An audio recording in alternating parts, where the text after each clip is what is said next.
This is chicken Bicol Express, guys. Ingredients: luya, ahos bombay, sili at sal, sibuyas na dahon, gatas, toyo, suka, paminta, tsaka hiwain lang siya ng manipis, guys. Ganyan lang. Iuna lang natin yung luya, guys, then ahos at saka bombay. Katapos niyan, lagyan natin siya ng asin para malasa ang kanyang panakot. Lagay natin ang manok, tsaka lagyan natin siya ng suka para mawala yung kanyang lasa. Tapos lagyan din natin siya ng asin, guys, para malasa na rin ang kanyang laman.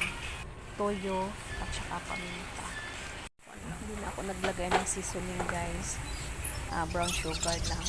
Ganyan lang kasimple. Salamat sa panonood, guys. God bless. Bye bye.